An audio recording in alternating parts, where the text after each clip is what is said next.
science, et rien d'autre nous permet de jouir du moment présent que nous avons.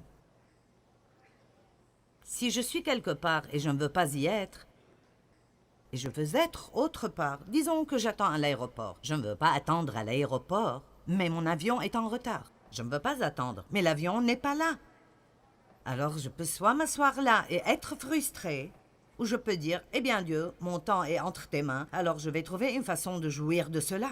Je crois que c'est l'une des choses qui rendent le diable absolument fou. Qui veut donner au diable une crise de nerfs? Je pense que l'une des choses qui le rend vraiment fou est quand nous apprenons à jouir de chaque chose que nous faisons, indépendamment de combien elle est mondaine. Beaucoup d'entre vous ne sont pas sûrs de cela. J'aime quand on n'a que 3 personnes qui applaudissent.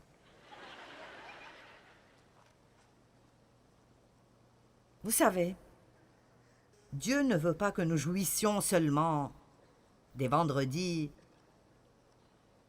et des vacances et des fêtes et de quand nous pouvons acheter ce que nous voulons. Il veut que nous jouissions de chaque petit moment solitaire qu'il nous donne, chaque moment, parce que le plus grand don que Dieu nous donne est le moment présent que nous avons. Le moment présent que nous avons. Alors je veux vous demander de, pas maintenant alors que je parle, mais plus tard, aujourd'hui ou dans les 2 jours suivants, prenez le temps d'être vraiment honnête envers vous-même et demandez-vous, de combien de ma vie est-ce que je jouis vraiment?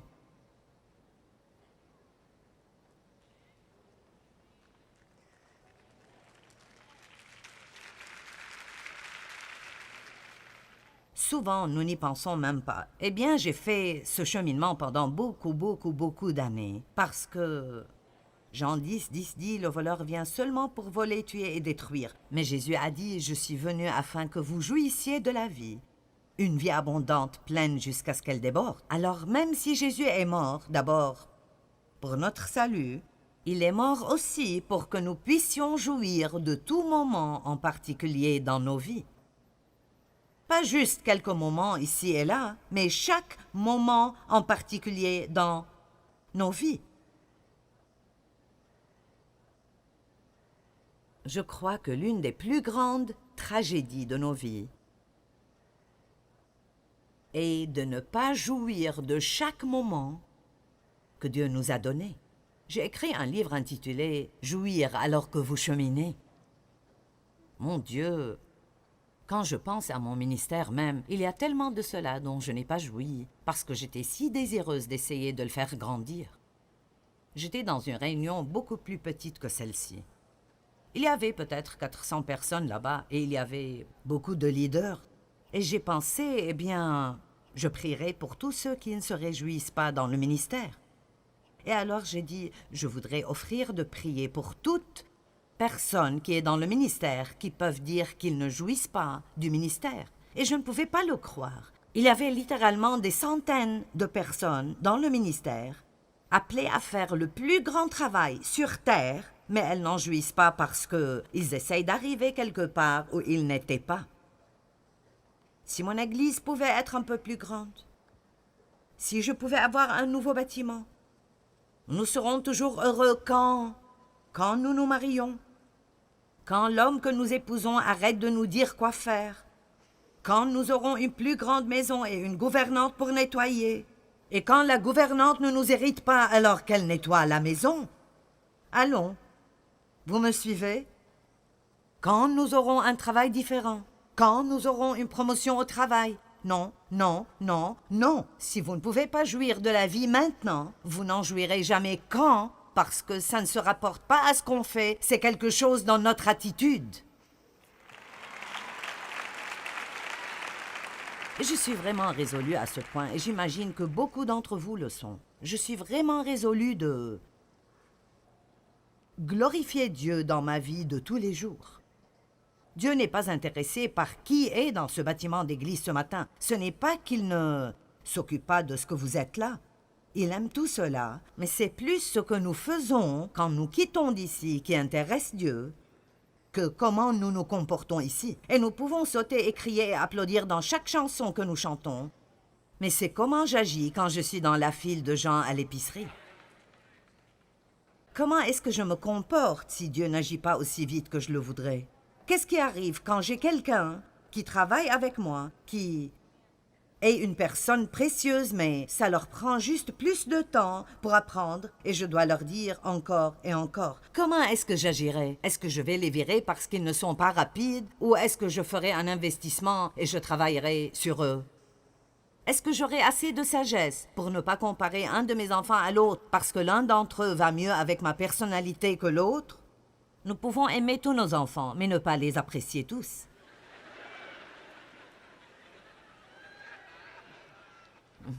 Beaucoup d'entre vous n'admettraient pas cela, mais mon fils aîné, il ne me plaisait juste pas. Et il le sait, il a 48 ans maintenant, et les choses vont bien. Vous pensez, mon Dieu, 48, quel âge as-tu?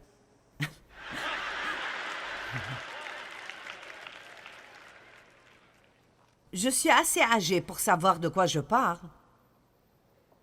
Alors cela veut dire, écoutez, je suis passée par là, j'ai essayé toutes les façons possibles, et je sais ce qui marche et ce qui ne marche pas. Je sais ce qui vous rendra heureux et ce qui vous rendra misérable. Laissez-moi vous garder de tourner 1000 fois autour du même pot stupide, et écoutez-moi attentivement ce matin.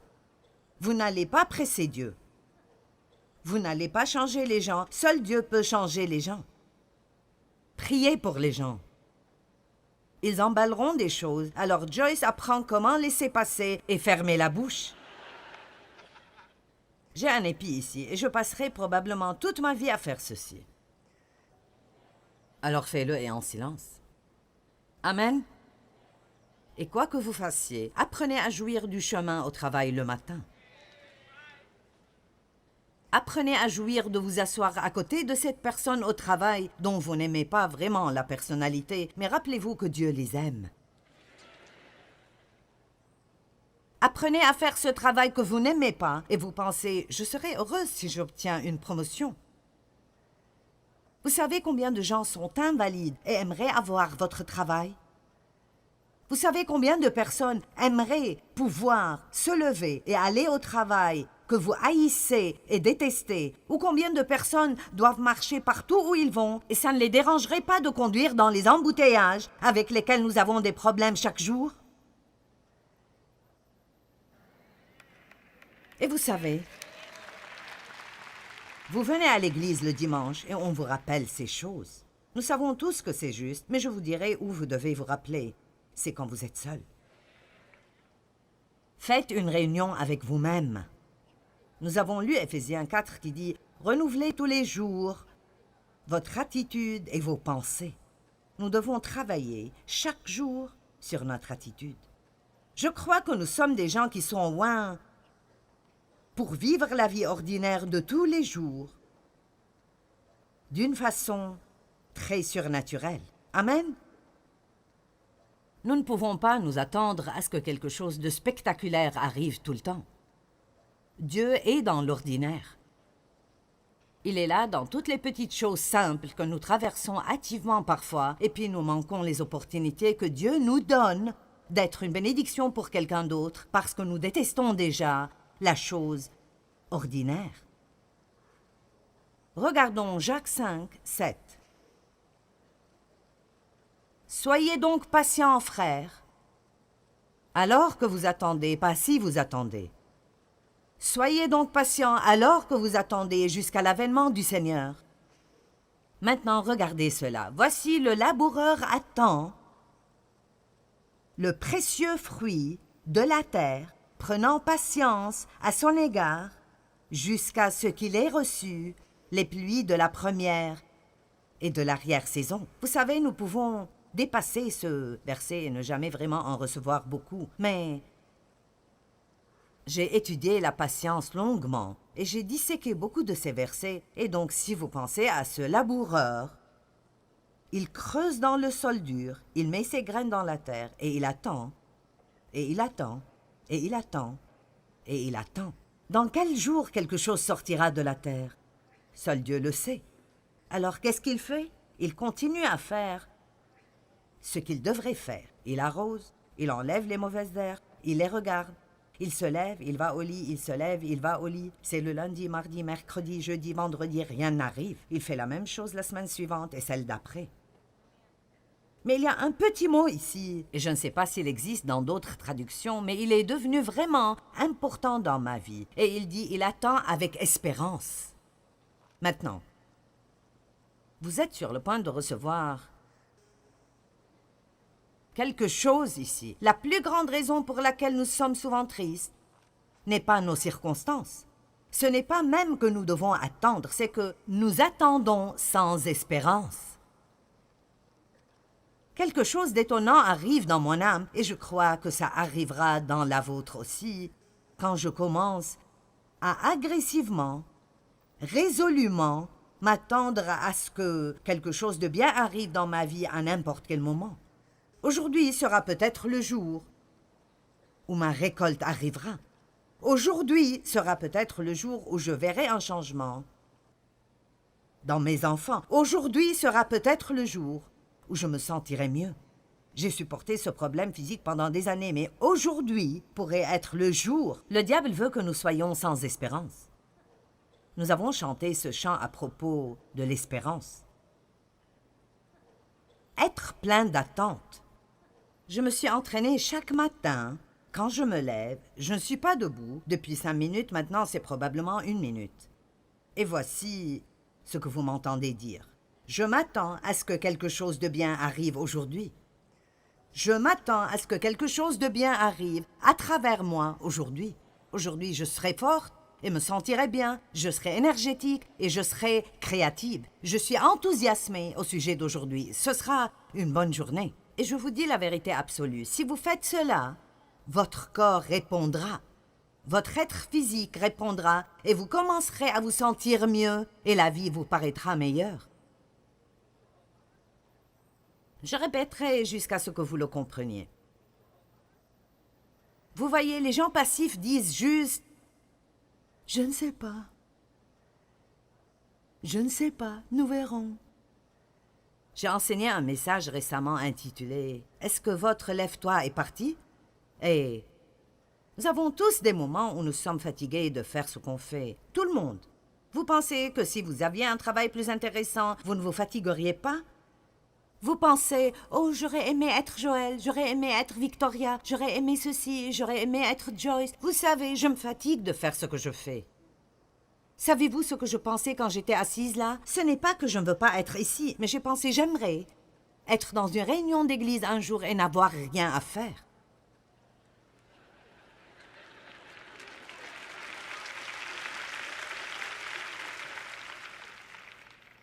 Vous savez combien d'années ça fait? Depuis que je pouvais aller m'asseoir et n'avoir aucune responsabilité, et pendant que vous jouissez de la louange, vous savez, dans mes propres réunions, je ne peux même pas vraiment me reposer durant la louange. Mais pendant ce temps, je dois toujours penser à ce que je dirais ou à ce que je ferais. Et vous savez, ce qui me fatigue plus que toute autre chose, occasionnellement, et je suis bonne pour cela, je le fais bien, c'est de toujours être responsable de quelque chose où que j'aille. Eh bien, j'aurais pensé que si j'avais ta vie... Vous n'obtenez jamais un côté de quelque chose sans obtenir l'autre côté. Si vous obtenez la promotion que vous vouliez au travail, vous aurez plus de responsabilités. Ils s'attendront à plus de vous. Plus vous grimpez les échelons, et plus il y aura des gens sous votre autorité, plus il y aura des gens qui ne vous aimeront pas. Vous savez, quand vous êtes le patron, quoi que soit la décision que vous faites, ce n'est pas tout le monde qui l'aimera. Vous savez, honnêtement, quelque chose d'autre dont je me fatigue est que c'est quelque chose que je dois faire par la foi. J'aurais aimé pouvoir avoir ce ministère et tout faire et ne jamais plus avoir à demander de l'argent à quelqu'un. Vous vous fatiguez de cela quand vous êtes à notre place.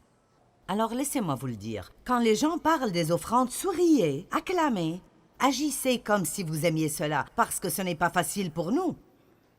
Allez! Allez! Je serai juste si heureuse quand mes enfants grandiront et ils partiront. Écoutez, quand ils grandissent, ils coûtent plus d'argent que quand ils étaient petits. Et puis, vous n'avez pas seulement les enfants, vous avez les gendres et les brus, et puis tous les petits-enfants, c'est comme, oh mon Dieu. Junior doit aller à l'université, et Samy doit faire ceci, et quelqu'un d'autre doit faire quelque chose d'autre, et vous savez. Alors bon. J'ai mis une pancarte à la maison. Ma maison est à l'épreuve des enfants, mais ils continuent d'entrer. J'aime mes enfants sont ma vie. Mais je vous dis juste que, vous savez, nous voulons toujours quelque chose que nous n'avons pas. Et dans le processus, nous manquons ce que nous avons. Arrêtez d'être si contrariés par ce que vous n'avez pas, que vous oubliez de jouir de ce que vous avez. Quand quelqu'un fait quelque chose de mauvais, n'oubliez pas tout ce qu'ils ont fait dans vos vies qui était bon. Et si nous commencions à vraiment célébrer ce qu'on a, au lieu d'être dérangés tout le temps par ce que nous n'avons pas? L'attente. Quand j'ai l'un de ces jours où je sens que mon lève-toi est parti, et je vous dis juste la vérité, je vous laisse entrer dans ma vie personnelle. Je me lève, je suis dans un autre hôtel. Vous savez, écoutez, j'aime ce que je fais. Je suis si reconnaissante de servir Dieu, mais j'ai une âme tout comme tout le monde. Vous pensez que Paul et sa famille ne se fatiguent jamais d'être en Afrique ou autre part pendant 3 mois? J'ai dit à Dave ce matin, je les admire vraiment de faire ceci. Je vais dans le champ de mission, mais je veux retourner chez moi. Je veux mes affaires, je veux mon café. Je veux mon nom. Vous savez. Donc, je suis comme une missionnaire à 5 étoiles. J'irai, mais...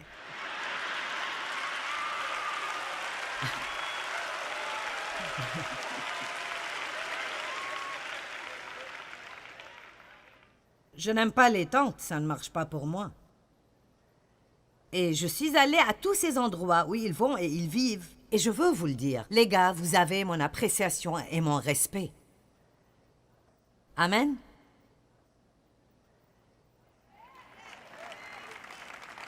Quand j'ai un de ces jours où je me lève et je dis « Oh, oh Jésus, Seigneur, tu sais quel âge j'ai. Oh, d'accord.